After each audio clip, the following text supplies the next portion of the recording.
Wonderful. Welcome, welcome. So a little bit more about Dan. He has a master's in social work. He is the founder and CEO of Right to Music and the founder of Music and Memory. Dan, I'm wondering if you could just give us a little bit more about you, the work that you're doing, and then I would love to hear some of the background into this solution that you found. Sure. So actually, I'm a social worker, but I have a career in technology companies.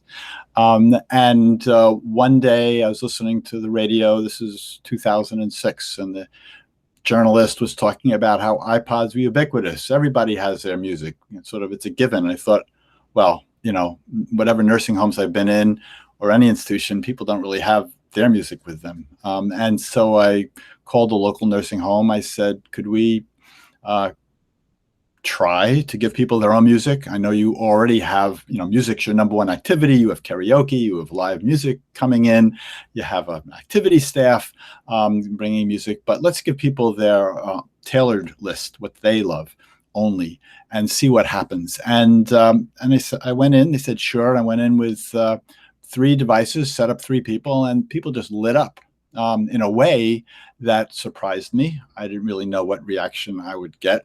And so I can come back every couple of weeks and see how people are doing and change their lists. And then I started doing this with more people as a volunteer. And then I started doing it at some other nursing homes.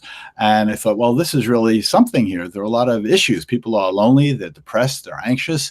And there's a difference. Yes, music is helpful, and music is in all, long-term care facilities and adult day programs and other senior-facing programs. But there's a difference in outcome and in benefit between music that's from someone's era, a genre. They like country, they like jazz, they like classical, and the specific tunes. And so that was became my passion, is really just how do we get this better response from people and from giving them their own music. And so that started on a journey where I founded Music and Memory in 2010. I trained some 5,000 nursing homes and assisted living communities and adult day programs and hospices and hospitals and home care programs to bring this and to scale it, because I thought everybody should have access. But I found that, 5,000 sounds like a lot, and I guess in one sense it is, but there are 45,000 long-term care communities in the U.S. alone. So we're not even past 10%.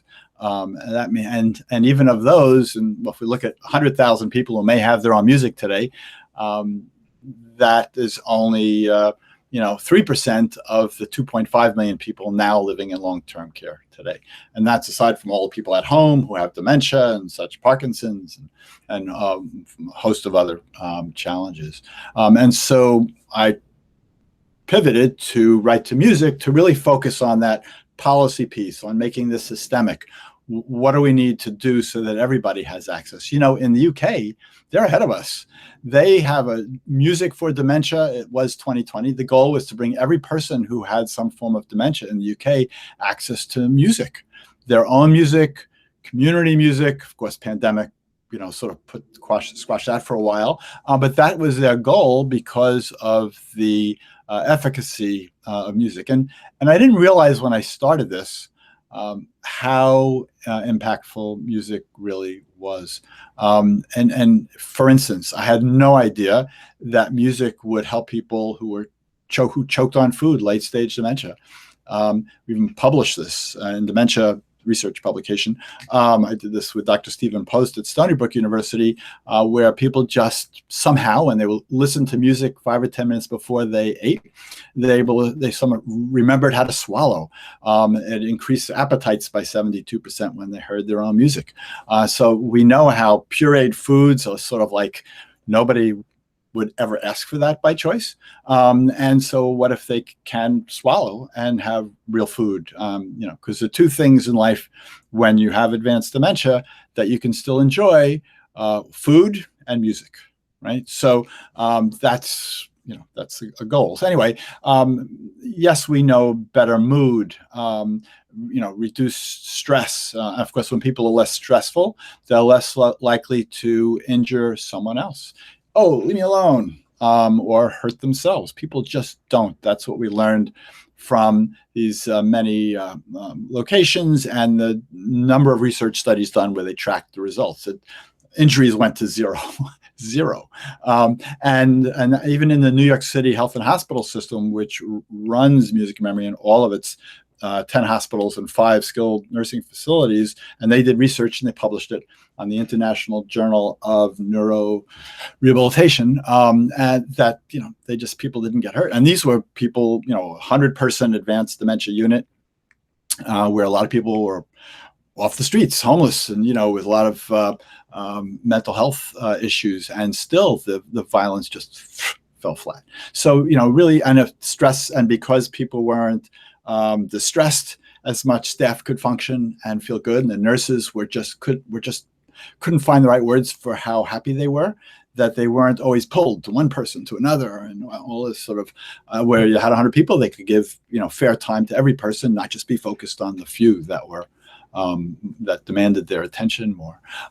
So delirium, underdiagnosed, underaddressed, big issue. We know my father at 96, when he'd go to the hospital, within 2 hours in the emergency room, he's gone. Whatever little bit of communication ability he had, he's staring into space. There's not, and this is like the norm, and it's unaddressed. And of course, you want to keep people hydrated and do things with them. But music is one of the ways you can keep people with you when they're in a hospital setting. So when they come back to a nursing home or to home, you don't have that 5 days of recovery for every day in the hospital of delirium recovery. Improve physical therapy. If people have music, they do this in PT in the hospitals in New York City. If somebody has dementia and they get their X number of sessions paid for rehab, and then and maybe they're not paying attention, they're not doing the repetitions. Oh, sorry, you're all done. You'll be in a wheelchair the rest of your life. Instead of maybe give them the music, they're motivated, they can focus, and then they'll walk again for a more extended period of time. Caregivers stress we know about as being so just a negative health marker for people. And so research was done in Canada, the Alzheimer's Society of Toronto. They just gave away music players to anyone who had a diagnosis of dementia, regardless of whether they were living at home or a nursing home. And they tracked the first 500 families. And they found, and it was a caregiver distress scale, and they found they just cut caregiver stress in half. And University of Wisconsin also did the same study. They didn't really publish something that's like sendable. Canada did, but they came with the same results, much smaller and sample size, with the same half. And for people would say, "Oh, I don't feel confident. I don't feel like I'm getting any respite." I mean, when caregivers, either the person with dementia or something else, has their music and can sit for 20 minutes calm, and the spouse can go onto the phone in the other room, go outside, put on the sprinkler, walk the dog, and they're still going to be there, right? They're not going to run. They're not going to do something in the kitchen. It's going to get them in trouble. That's wonderful. Or they could sit and both listen to shared speakers and headphones and have a great time together. So, and so it just helps reduce the stress. It gives them an in-home respite. We know now, I mean, with all adult programs that had to shut down during the last big shutdown, this was really tough on people, right? So on the caregiver or carer, as they call them in Canada. And so these are the kinds of things. Antipsychotic meds reduction. How often are we asking, well, what meds, are you on? And this is your own relatives, well, how many meds are you on? Oh, I'm on, I don't know, a dozen meds, or somebody says, and well, are any of them an antipsychotic? And most families will go, well, what's that? Right. But, unless people have a diagnosis of schizophrenia or they got Huntington's disease, whatever, they don't need to be on Seroquel or any of these drugs. They just don't. But And as the federal government has worked over the last 5 or 6 years to reduce the use of antipsychotic meds in nursing homes, and they're under the gun, there is no such requirement for assisted living. You can be on antipsychotic meds forever. It doesn't matter. And at home, nobody's paying attention. And doctors don't think of, everybody's like worried, oh, I don't want them to act up, hurt themselves, or hurt someone else. Let's keep them safe. We'll give them this drug. Well, it scrambles their brain. I mean, it's not a good thing. Those, we know, and it's not necessary in most instances. And so it's a matter of going toe to toe with the doctor and feeling confident, that if you're doing it just to keep someone calm, well, try other things. What's the source of their distress? And will,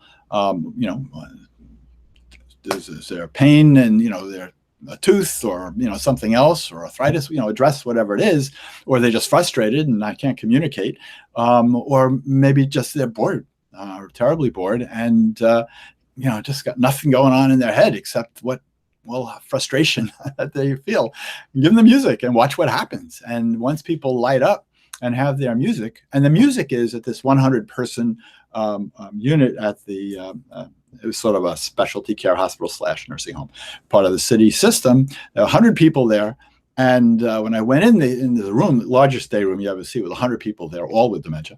And I said, what do you notice? I said, well, it's pretty quiet here. They said, yeah.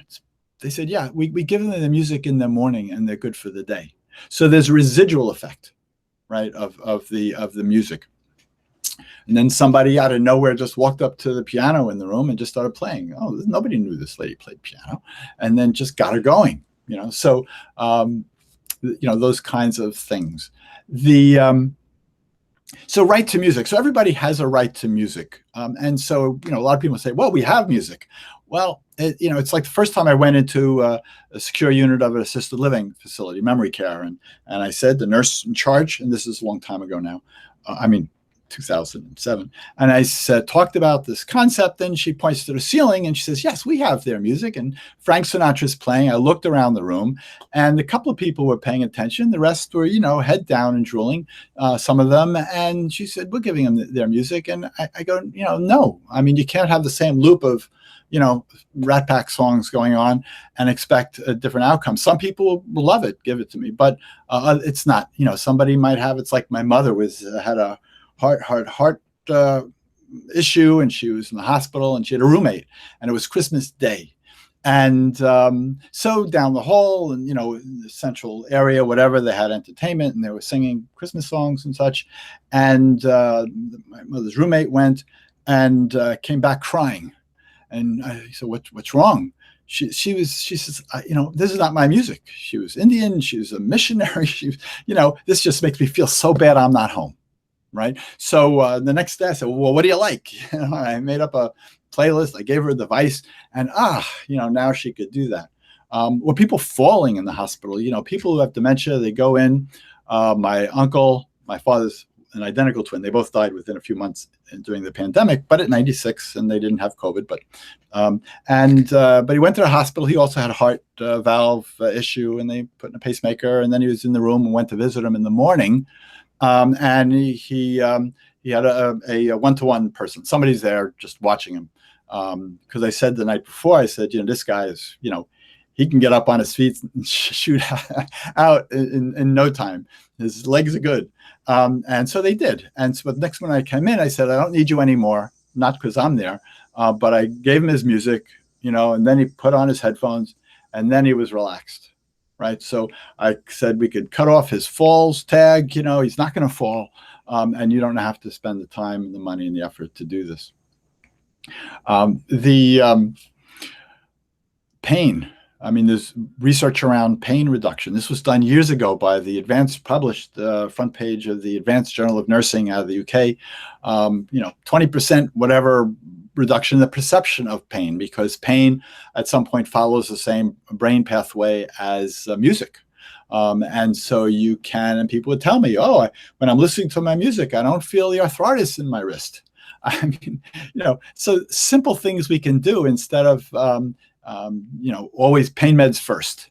We're not saying no pain meds. We're not saying no, it's whatever. Let's balance things out. Let's try the non-farm approaches, see how far we can go, and then bring in whatever, maybe a lower dose, maybe for a lesser period of time. I mean, this is all part of the process. I mean, doctors spend a lot of time figuring out, oh, this drug's not working. Look at that side effect. Oh, no, let's try that one. I mean, it's not a science, really. It's a lot of art in the meds, especially when it has to do with behavior. So going back to so 3% of all nursing home residents have this, and people at home, of course, 4 out of 5 people with some form of dementia are at home. Families can do this, but how are they going to do it? They don't know, oh, well, turn on the radio. I heard music is important. No, that's not good. Or we'll play the same 10 songs that we know they like. No, that's not good, because their emotional systems are very much intact. And just the way we don't want to hear the same 10 songs all day long or every day, if we were to have a neurocognitive decline, we're not going to want to hear those same 10 songs over and over either. So we have to have a larger playlist. We have to change it up over time. We got to take out songs that are no longer having an effect, add others. There's a process. And we have to figure out, well, how's this person going to get their music? 15% of people in the U.S. with dementia are at home alone, right? Large number with, a spouse or a partner or one other person. And then the rest, varying. But who's going to take responsibility for this? Who's techie enough to do this? And how are you going to do this? Are you going to do this with an MP3 player? Okay. Who's going to load it? Who knows how to do that? Who's going to figure out what music? Who's going to be the music detective and ask the questions? On the music and memory website, there's a free download how to set up, a personal playlist for someone. Excuse me. Or maybe better just do a Spotify, some sort of streaming. Fine, if somebody can do that, they have an account, they can set it up. Or you get, Alexa, and you put that playlist on Alexa, or I love to just tell Alexa, play the top songs from 1967, right? And boom, it goes, it plays your favorite stuff, and it goes through the top 25 Billboard's chart songs. The same on the Apple HomePod Mini. The same thing. And as long as you have the ability to say, skip this song, that's why I don't like Pandora or iHeartRadio. They're just doing anything based on one song you put in, and then they're going to branch off into other areas. Same with Spotify at times. Depends on how you use it. So you have to be careful of that. You want people to not be irritated by songs that come on that they don't like or get them annoyed. But you can control for that by taking the right approach. Any questions? I'll just stop my soliloquy there. Yeah. So one of the questions, and I had this one too, is so we're talking about playing music from someone's era, but how do we know, even within all of these eras, there's different genres. So how do you go about deciding what era you're going to choose from someone's lifetime, what genre within that era, what's sort of the process that goes in there? Okay. So to identify what someone really likes, think about the music that you know. Actually, so interesting. If you were to write down, or whoever's listening, write down, pick a genre, a favorite genre of yours, and write down your top 5 favorite musicians or groups, your artists, and then go to someone close to you at home or someone at work and just say, look, my favorite genre is X. I want you to guess what my top favorite musicians are within that genre. And it'll be interesting, but we'll see how little other people know about. Maybe they know one group or two. It's very, especially if you're doing it for someone you're working with, you're not going to be able to guess at all, really. I do this large crowd with a couple hundred people in the old days when we had real conferences, and nobody would get all 5. Nobody would get 4, maybe couple people 3, and then 2 and 1. People can guess, and so that's the challenge. So to be able to accurately identify the songs, we ask, well, how old are they? What were their favorite songs?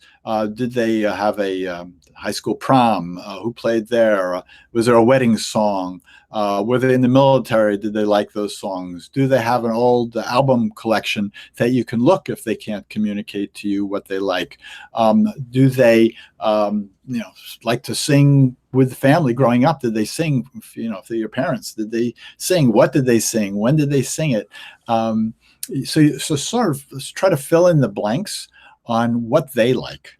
And then you can sample the music. So once you have sort of an idea, you can start to play songs. You can sample, you could pull it up and Apple Music or Spotify and just play 5 seconds of a song and say, oh, I like that. Or just, any kind of movement to the song, fingers going, or the eyes open a little bit, or they smile a little bit. Then you've got one there, and you build your list that way. And that's how you can do it without having anybody around who can tell you what they liked when they were young. If somebody's really old and there's no family around and nobody knows, so we do the sampling for people who don't have that music history access. I taught a class of caregivers in Poland, and through a translator, and they went back home, and 2 of them, oddly enough, found a book, a spiral bound notebook. Her mother, at the age, young teens, 12, 13, 14, had kept a book and wrote down all the lyrics to her favorite songs. And so now that her mom had dementia and couldn't tell her, the book told her. She was thrilled. And a second person had something similar with, sort of songs and stuff about songs, and really got it. So, you can look into closets and, storage, and, where's that box of old long playing records? Or you go or send there's somebody's in another city. There's a sibling who's 89 years old living across the country. Let's talk to them. Maybe send in whatever is the nearest relative, or Zoom these days, whatever it takes, and ask, hey, tell me about, did you guys go to concerts? Did you ever see a live concert? What was the first live concert you went to? And that your sibling went, you both went, did you both like it? Who do you think they'd like on their playlist? So you want to ask whoever's sort of that living remembrance of their thing. And you also, what people do is if somebody is in if they're at home and they have visitors, or if they're in long-term care, could have a clipboard and saying, we're doing this program, we have the music, and if you know anything about their history, sometimes somebody's going to make that visit, an older relative, somebody may be sort of end of life, and they're going to make that last visit, and they go in, they see this list of songs, and they're asked, oh, Phil, write down anything you have to add. Now, of course, people love, I've seen people cry, relatives, when they see that list, and you made up this from, you did this for my brother or my sister, because they don't expect that kind of custom-made, personalized list. And that's really benefiting them.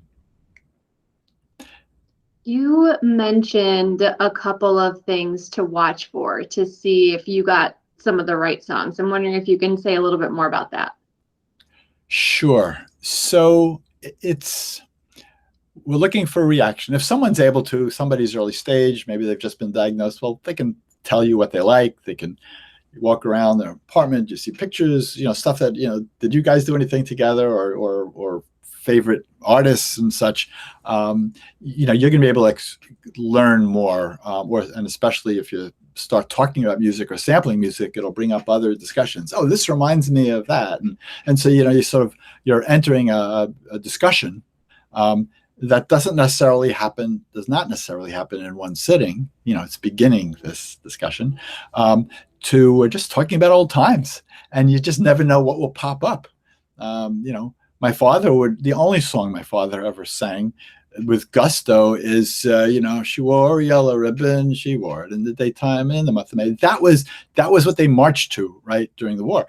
But he had no interest in music, other than that. But that was his song. But anyway, I knew that, and I had the trick, quote unquote. My father and his uncle, they never. I grew up without music in my home. For some reason, my parents didn't really have more than Wizard of Oz, sort of a soundtrack. And so my because they were identical twins, and they'd never sort of commit, because their father, the story was their father would always, oh, turn off the music and practice your violin, or turn off the music if it's on the radio and put on the talk radio. Back then, I guess they had more people talking also. So what I did was I asked each one, since they wouldn't tell me individually, I really want to set up a good playlist for your brother. What do you think he'd like? And each one knew how sort of difficulty they were having themselves in their own decline. And so they did that for each other. They wouldn't do it for themselves. And that's how I had the playlist for each other. And of course, the musical taste was pretty similar, as identical twins, as one might guess. There's no research on identical twins and dementia that I can find. But anyway, so that's one thing. I mean, you got to be creative. Being a music detective, it could be somebody speaks another language. And then you have to research, well, what were those top songs in their country? Somebody speaks Mandarin or Spanish, but from Spain. It's different from Argentina and Puerto Rico. And it's not so much that the languages are so different. I mean, there's some variety, but the musical taste from 80 years ago is really different. There was no global hit and everybody knows, Beyonce. It's really the local music was really key. And then you got to do some digging to find that. But online, this stuff is there, or your local library, they can be helpful. But narrowing down that list, I like to have, no less than 100 songs. I mean, you can start off with fewer, but to really get to that point, so you're not, so you have the variety that really works, and build it up. Just keep building over time. I worked with a guy who was, after 6 months, he was a younger guy. He was in nursing home for heart issues. And after 4 months, oh, Dan, I don't like this group. I don't like that group anymore. I got tired of it. I said, okay, we're going to pull those off. And I saved them like on the side. And then I gave him more of what he liked. And then another 4 months later, he said, maybe bring back, the songs we pulled off. Oh, this is great. Like he heard them for the first time. So, you're sort of doing that. And then mixing it with just interaction and mixing it with just the being together. So it's not just the music. As some of you may know, Dr. Al Power, geriatrician who wrote Dementia Beyond Drugs and all that, prominent speaker on best practice. And he said once to me, he said, so Dan, you'll get people off their antipsychotics, but then they'll just be sitting around doing nothing all day, right? So the goal here is to, not, and what he's saying is they'll have their music, but to be alone. And so the goal is really use the music as a tool, as a bridge to increase social interaction. So people are more social. I gotta share this music with this reminds me when this, and so people will be more social typically with their music if they're able. I mean, their level of change, depends on where they're starting, of course. And then you have people who are unable to speak. I remember the time I was setting up this guy, and I was told what he liked, and he was just mumbling. I couldn't understand the word he said. But I put on the headphones, walked away. He was, very, oh, thank you. Didn't say the words, but just, he was sort of had that demeanor. He listened to music and he was loving the music. I stepped away. I came back about a half hour later. He says, you have the best music here. And I was dumbfounded that he said something to that effect. And I completely understood him. And when I talked to a speech therapist, she said, oh yeah, we know that, sometimes when people have a difficulty speaking, the music just prompts them. Bypasses their issue or whatever.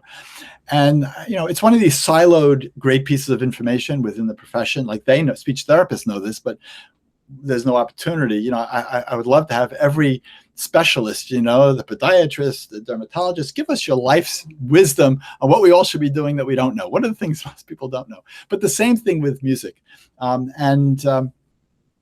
Even the new Alzheimer's drug. I mean, my favorite, so the NIH, National Institute of Health, there's a lot of research. I haven't even talked about research yet. So this is not all just, okay, this is all nice, Dan. We know music's good. What's new? And so what's new is documenting this. So there have been 25,000 published research studies in the last 40 years around music and health. And so one of the largest ever was just completed by the University of California at Davis of 2,000 nursing home residents in 200 nursing homes. And over 3 years and 2 years when all these people had the music, every quarter, they reduced anxiety and depression by 16%, 16%, 16. Powerful stuff. Aggression way down, antipsychotic meds down. And so that's a large one. Brown is doing, they did one also comparing 80 nursing homes against the control group of 80 nursing homes where psychological and behavioral symptoms of dementia, did I say that right? Went down significantly, and use of antipsychotic meds went down significantly. And Brown's doing a follow-up study, a large 5-year, $3 million study, NIH funded, with 800 people across 60 nursing homes to really nail down personal music. What exactly is it? When should we use it? And sort of, that'll be published in a couple of years. But my point with the NIH is Renee Fleming, who's the opera star, has connected with Dr. Francis Collins, who we see on TV with one of the people on around COVID, head of NIH. And they say, look, we know there's lots of research out there, but a lot of small studies and not our kind of study. We want to, however, do it really the NIH way. We want to do, peer-reviewed, randomized, control kind of studies. And so what they've been doing is they have 3. They're about to have the 3rd. And these are public forums, and they're recorded. You could hear them, which are really interesting, where they have 20 to 30 of their top researchers, because they said to NIH, which has like 20 some odd institutes, the National Institute of Aging is one of them. But then you have cancer, you have all these different institutes. They said throughout the whole, Dr. Collins, anybody want to volunteer to be involved in research around music and the brain, specifically looking at neurocognitive disease, Parkinson's, and stroke, just those 3. And their goal is to develop a toolkit, not to use, here's music for you, but a toolkit for researchers to help them design a NIH-approved research design that they'll get funded for. So they're ready to give a lot of money. They've already given out $20 million to like 15 studies, but a lot more money is there because they get it. They say, okay, we know it works, but we want to see it. We want to know exactly what's happening. We want to know more about what's happening. And there have been studies in brain scans. University of Utah did that at their Alzheimer's imaging research, and they found all sorts of intra-brain communication going on with people listening to their favorite music. They did 20-second snippets of their favorite song. They played that, and then they played that same 20 seconds of the favorite song backwards while they're scanning them, and then they had silence. Why did they play a song backwards? Well, they wanted to know, was it just those notes that were having this impact, or was it the specific sequence of those notes? And so just interesting, different perspective. There's a lot of stuff out there that's been going on, but this is just, I'm very excited about it because when I first started in 2006, there was only one study by Dr. Linda Gerdner on individualized music and the reduction of agitation. And it was adopted by Iowa and New York Department of Health, but there was no money to do it. There was no direction on how you implement, who's doing this, who's doing what kind of thing. And so nothing really happened that I could see, in terms of nursing homes. Nobody was doing it. And so that was my goal, to figure out, well, what is it, using sort of my computer background on how do you roll out something to a group? How do you roll out music and these tech devices or technology to a group? How do we get systemic adoption? How do we get everybody to benefit? Why are we going nuts? And with the Alzheimer's drug that just was semi-approved, were very controversial because, well, where's the outcome? And so the biomarker's there, but the outcome is not there. So I'm like going nuts. They're going to spend $50,000 on this, or plus, or whatever it is, per person, and just, and what's the outcome? So I say, well, let's do a study. Let's compare music alone, music with any Alzheimer's drug, right? And any anxiety or depression, drug, and music alone, music with drug, drug alone, and let's let the truth come out, right? Let's see what happens. Maybe there, in what instances is the music and the drug going to get a better outcome, and which ones are the music will have no impact. Fine, we'll expect that some places, and in other places where there's a drug having no impact, and I expect that outcome as well. But let's break it down.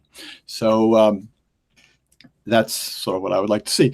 The other thing I think you can do is you can facilitate aging in place. I'm convinced of it based on feedback I got from one of the large hospitals near me over the years. They know the more engagement, the more engaged they are with people at home, the more likely they will stay home. And the more music they have, I know, and that people, because of all of the metrics that have come back and the soft metrics, the anecdotal stories, people are going to stay home. And it comes down to the number one reason why someone is sent to a nursing home or assisted living is, Mom, I told you, you asked me to promise I'd never send you to one of those places, but it'll be best for you. We're going to have to do it. And that's because Mom, was just not acting in a way that family could manage anymore, right? So, but if you can have them not act out in a way the family can't handle, and they're more pleasant at home, and they're having fun more, and they're laughing, and they're listening to music, then guess what? Then there's not that impetus to go. Anyway, next question.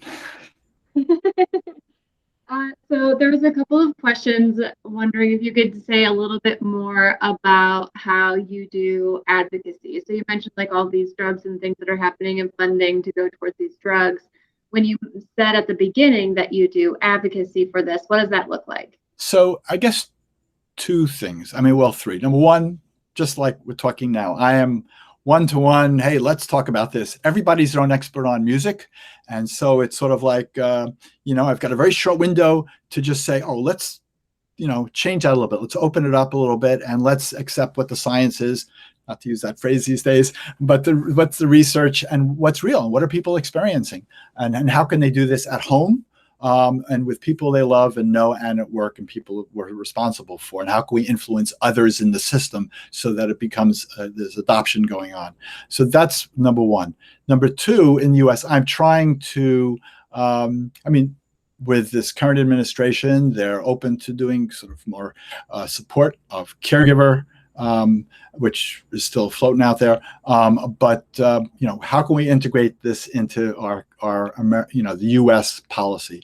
And unfortunately, despite all of what I learned, that the adopters of personal music are the ones that walk the walk. There are so many wonderful people across all healthcare systems, but the ones that have control some of them are the walk, and others are not walk the walk, right? So, and that's the majority, of homes, that in terms of person-centered care, what percentage of homes will say, yes, we've nailed that, we've got it, so there'll be I remember once they did a study, or Pioneer Network did a study, it was sort of in thirds, yes, we've got person-centered care.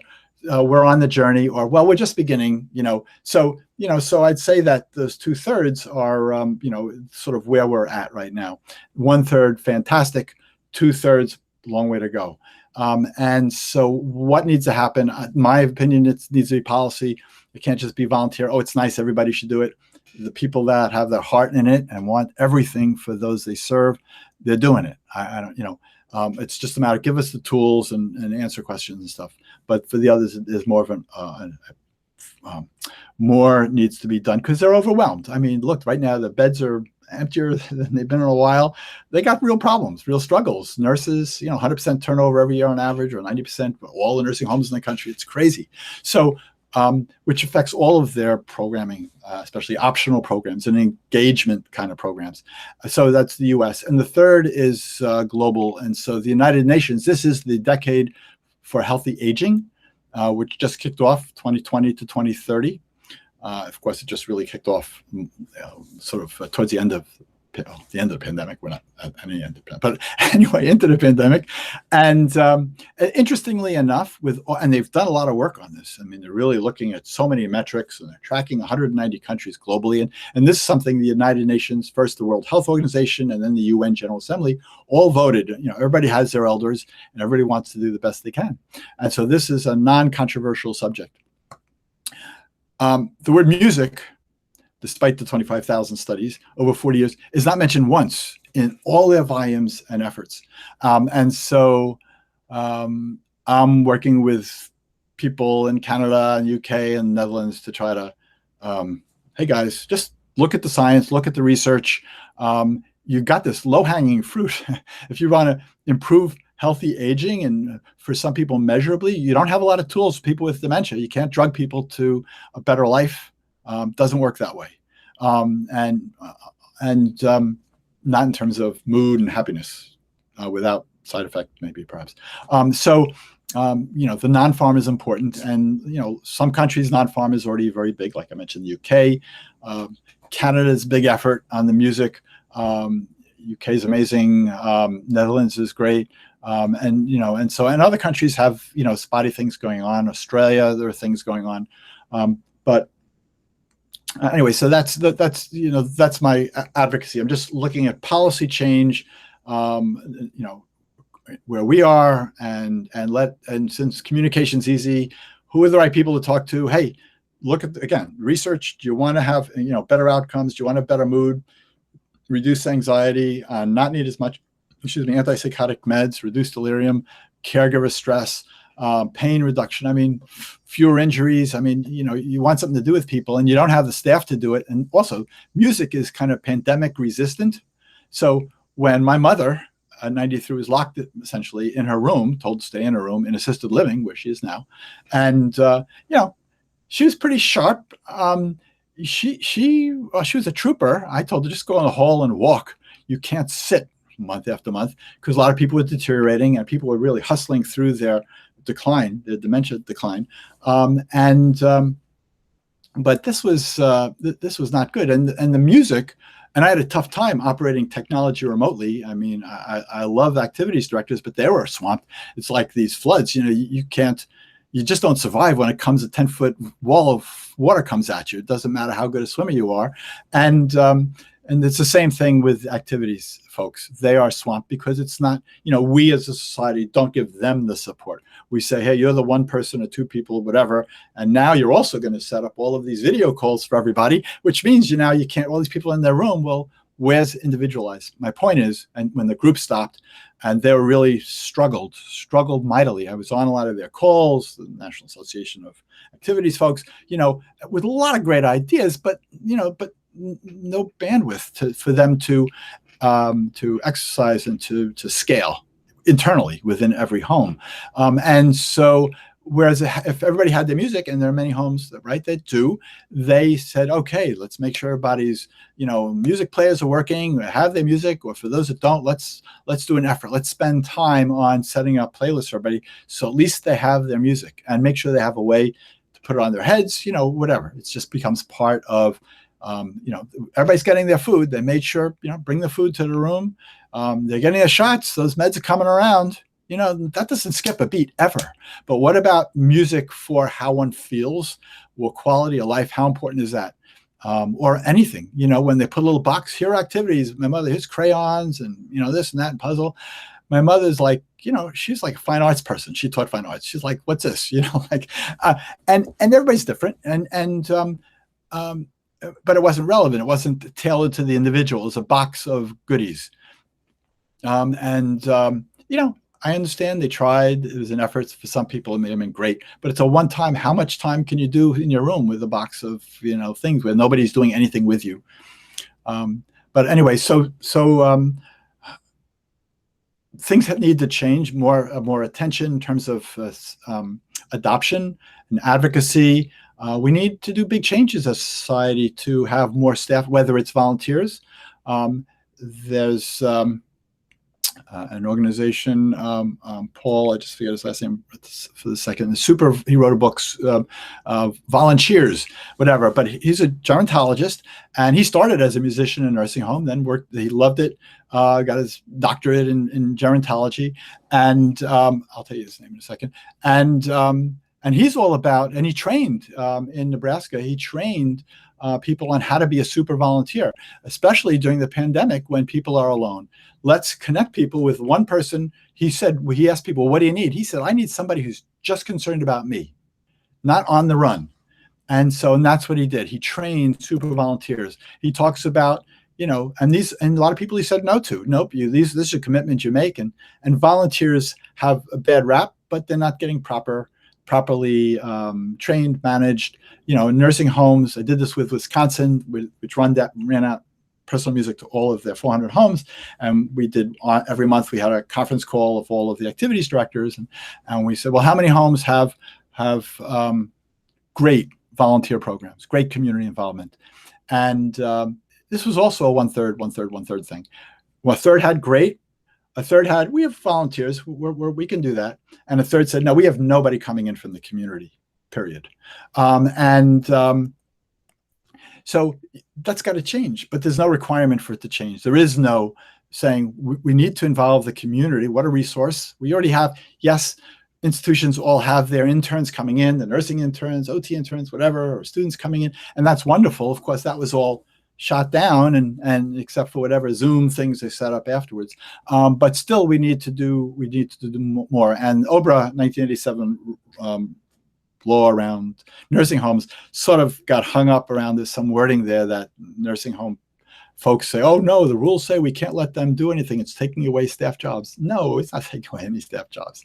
In nursing homes in Canada and Australia, in these places they have, one nursing home in Toronto has, I don't know, staff of 500 and 600 volunteers. I mean, this is not, spending time with people. You can do assisted feeding. You can do a number of things that way. Next question. So we're getting towards the end of time. If someone wants to connect with you, what's the best way for them to do that? They can just email me, dcohen, DCOHEN at Right to Music. And Right to Music there's no number, RIGHTTOMUSIC, one word, no spaces, .com. Or through the website, I guess just as well. Okay. Yeah, I can share all of that. What I love about this work is that it's so easy to start doing, right? You just have to take a little bit of time to get to know your people and start putting together some of these playlists and things. And for a lot of you, you're at senior centers or adult day centers where you have more of a community-based setting, and you can have everybody kind of pitch in what songs they like, have a much more extensive playlist and all of that. So Dan, any last words before we close this off? Sure. Paul Falkowski, Falkowski. He's the volunteer guru. He's actually been doing free training for the National Association of Activities Professionals. Now that the pandemic, for where it might be happening, here's how you bring in the community in sort of bigger and better. And he's got a book also, Volunteer, which is, I thought, pretty good. Anyway, so all of these things mixed with the music and engagement in a much bigger way is wonderful. So thank you, everybody. I look forward to hearing to anybody who wants to talk about this stuff. I'm clearly passionate. I started off not making any claims when I started. Okay, people like the music. Okay, I'm not making any claims. I'm just going to be tabula rasa, right? Just blank slate. Let me see. But it's only because of the sort of steady stream of people who are the professionals, the front line. This is what happened. This is what happened. And then the research, and one research study after another, that now I feel like, yes, I can say these things and they're true. Because it's backed up by the research, and that's why people are excited if they're willing to go outside of the box and try something else. And yes, there's work. to learn someone's play. You know, there's time involved, there's work involved. But as people say to me, I said, gee, before you said you had no time, and now like it's the big thing you're doing. What changed? Nothing. It's just so good that, you know, we put in time. It's either, they said, well, they said a couple of things. It's either give people what they need now with the music, and put in the time, and you'll spend that extra time up front, and then it gets smooth, you know, after that. Or don't do that and keep having this kind of existence, you know, and interacting with a particular individual. So that's what, you know, so the investment is paid off in just every time someone implements I mean, if they're doing it in a nursing home or assisted living, a music and memory program, or if they're doing something at home where they just want to use, you know, streaming or Alexa, you know, use what you have. And also use multiple approaches. You know, I mean, if it's a nursing home, it's not just, oh, if somebody says, well, we have this particular program now and we've done our thing on music. No, that's not the answer. You know, that's not the answer. It's got to be multiple. So, and the questions I always ask is like with assisted living, when they have this long list of activities, I say, well, how many people never come to an activity for whatever reason? You know, what's their story? And same in nursing homes. And how do we address the people who are bedbound and hard to reach, or on a ventilator or whatever? It's tough. Or people that are blind, or they, you know, just there are a lot of issues going on. Anyway, I think that sums it up. I'm good. I thank everybody. I deputize everybody as an advocate to make this happen, because it's a win. It's a win all around, and don't let anybody tell you otherwise. Great. Thank you so much, Dan. Thank you, everyone, for coming. We'll see you next week with, who do we have next week? Molly from VistaLink on a practical guide to caregiving. So we'll see you all next week. Bye. Great. Thank you, Marie. Thanks, everybody. Bye-bye.